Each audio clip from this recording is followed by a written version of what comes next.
Marwar bulletin देखने वाले सभी दर्शकों को चंद्रमोहन कल्ला का नमस्कार, राम राम ने खम्मा गणिसा।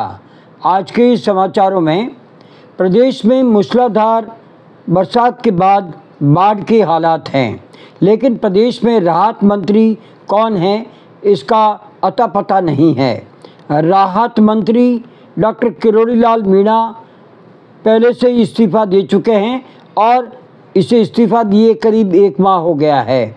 उनका इस्तीफा स्वीकार हुआ या नहीं हुआ, ये भारतीय जनता पार्टी संगठन व प्रदेश की भारतीय जनता पार्टी सरकार के बीच का मामला है।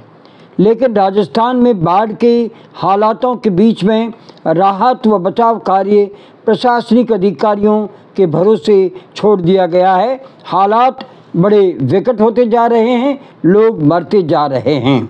पूर्व मुख्यमंत्री अशोक गहलोत ने अपने ट्विटर पर एक संदेश देकर के सरकार पर हमला बोल करके कहा है कि अभी इस समय जो हालात हैं वो बड़े विकट है और यहाँ पर राहत मंत्री का अता पता नहीं है।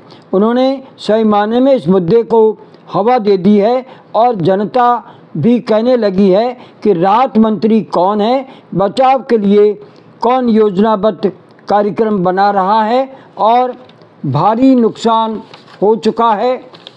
बरसात में सुबह से अब तक करीब 25 लोगों की मौत हो चुकी है।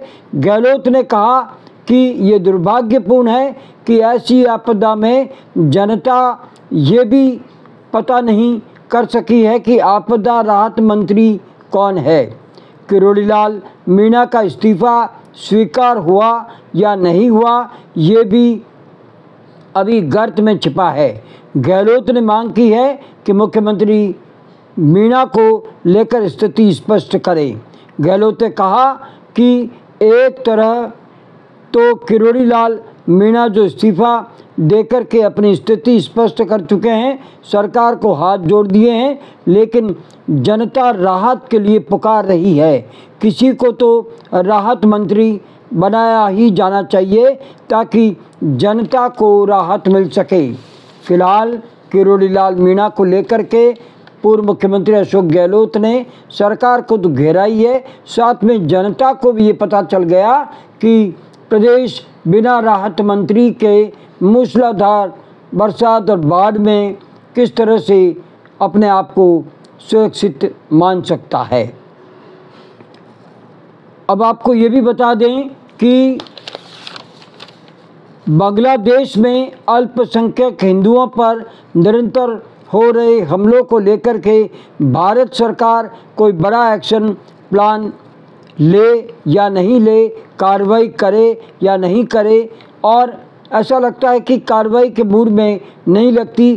केवल बांग्लादेश के पीएम शेख हसीना को भारत में पनाह देकर यहाँ बड़ा कदम उठा चुकी है और दूसरी ओर देश के विपक्ष ने हिंदू अल्पसंख्यकों पर हमले को लेकर के आवाज़ बुलंद कर दी है। कांग्रेस की नेता प्रियंका गांधी ने कहा है कि निरंतर बांग्लादेश में अल्पसंख्यकों पर हमलों से हम विचलित हैं। किसी भी सभ्य समाज में धर्म, जाति, भाषा या पहचान के आधार पर भेदभाव व हिंसा अस्वीकार्य है।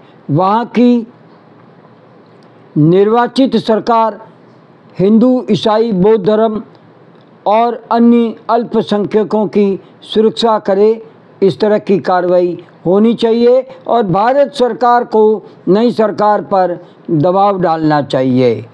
बसपा की सुप्रीमो मायावती ने भी केंद्र सरकार को आगे बढ़कर के सख्त कदम उठाने की मांग की है और समाजवादी पार्टी के अखिलेश यादव ने भी इस मामले को गंभीरता से लेने व भारत सरकार को इस मामले में अंतर्राष्ट्रीय स्तर पर मानवाधिकार की रक्षा के रूप में उठाने की मांग की है। आपको बता दें कि 1971 में भारत ने पूरी पाकिस्तान में घुस कर के बांग्लादेश को आज़ाद करवाया था और वहाँ पर 1 लाख से अधिक सैनिकों को पाकिस्तान के सैनिकों को आत्मसमर्पण करने के लिए मजबूर कर दिया था। उसी जगह बनाए गए स्मारक को भी उग्रवादियों ने तोड़ दिया है। इससे लगता है कि वहाँ पर पाक समर्थक व भारत विरोधी ताकतें सक्रिय है और बांग्लादेश को बनाने वाले जो कि वहाँ की जनता है वो इसमें शामिल नहीं लगती है।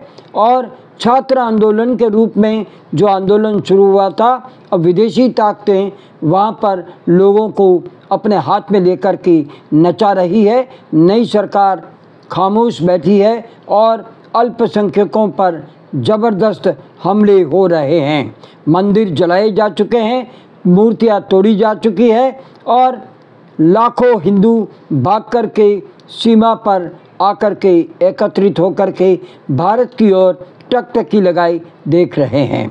इसका जवाब भारत को देना चाहिए।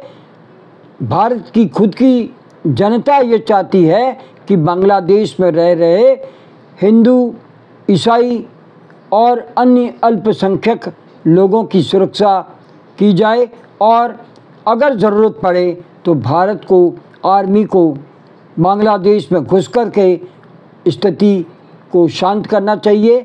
क्योंकि अब तो 1971 में जो भारत ने बांग्लादेश को आज़ाद कराया था और जो स्मारक बनाया था, उस स्मारक को भी तोड़ करके हिंदू विरोधी, हिंदुस्तान विरोधी ताकतें सक्रिय है, ये संकेत स्पष्ट रूप से सामने आ चुके हैं। बहरहाल आज अब इतना ही। अगला समाचार बुलेटिन लेकर फिर हाजिर होंगे और इजाज़त लेने से पहले हम जानना चाहते हैं कि आपको ये चैनल कैसा लगता है। अगर आपको ये चैनल पसंद है, इसे सब्सक्राइब करें, लाइक करें, शेयर करें और इस चैनल को बढ़ावा दें। आज्ञा दीजिए, नमस्कार, जय हिंद, शुभ रात्रि, शब्बा खैर, जय देव भारती।